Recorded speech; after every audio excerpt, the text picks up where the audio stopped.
ఆత్మకూరు మండలంలో గోవా మద్యాన్ని ఎక్సైజ్ పోలీసులు పట్టుకున్నారు. దాదాపు 70 కిలోమీటర్లు వెంబడించి ఏపీ సరిహద్దులో మద్యం బాటిళ్లు రవాణా చేస్తున్న వాహనాన్ని పట్టుకుని 5,424 చీప్ లిక్కర్ల బాటిళ్లు, 36 ఫుల్ బాటిళ్లు, 4 సెల్ ఫోన్లు, 2 వాకీటాకీలు స్వాధీనం చేసుకున్నట్లు పోలీసులు తెలిపారు.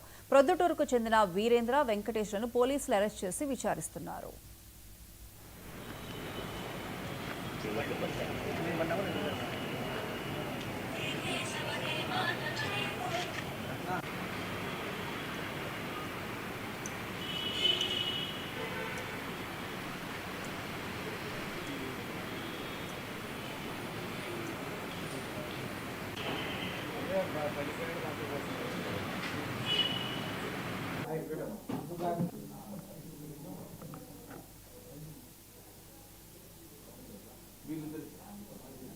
కొంతమంది వ్యక్తులు గోవా నుంచి అక్రమంగా మద్యాన్ని తీసుకొని కడప జిల్లా ప్రొద్దుటూరుకు మరియు చుట్టుపక్కల ప్రాంతాలకు అనంతపురం మీదుగా రవాణా చేస్తున్నట్లు సమాచారం అందుకొని ఇక్కడ అనంతపూరు ఎన్ఫోర్స్మెంట్ సిబ్బంది మరియు టాస్క్ ఫోర్స్ సిబ్బంది వీళ్ళు ఈ వడ్డిపల్లి టోల్ ప్లాజా దగ్గర ఉదయం రూట్ వాచ్ చేయడం జరిగింది.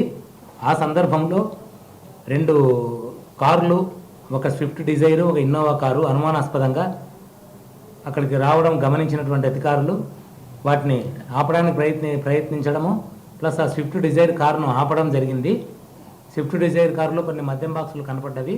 అదేవిధంగా ఇన్నోవా కారులో దూరంగా 2 వ్యక్తులు ఉన్నట్లు, అందులో మద్యం బాక్సులు ఉన్నట్లు గమనిస్తూ వాటిని ఆపడానికి ప్రయత్నిస్తే ఇన్నోవా కారు డ్రైవ్ చేస్తున్నటువంటి వ్యక్తి ఇమ్మీడియట్గా దాన్ని రివర్స్ చేసుకొని ఎక్సైజ్ అధికారులకు దొరకకుండా తిరిగి వెనక్కి వెళ్ళి చాలా వేగంతో వెనక్కి వెళ్ళడం జరిగింది. ఇది గమనించినటువంటి అధికారులు ఆ వాహనాన్ని వెంటపడడం జరిగింది. అతను పంపనూరు వద్ద అంద్రినివా కెనాల్ గట్టు మీదుగా తగరకుంట మొదలగు గ్రామాల్లో చుట్టూ తిరిగి అక్కడి నుంచి ఎగువపల్లి గ్రామం మీదుగా కర్ణాటక బార్డర్లోని తిరుమని పోలీస్ స్టేషన్ పరిధిలో ఉన్నటువంటి బలసముద్రం గేటు అనే ప్రాంతంలో వెళ్ళడం జరిగింది.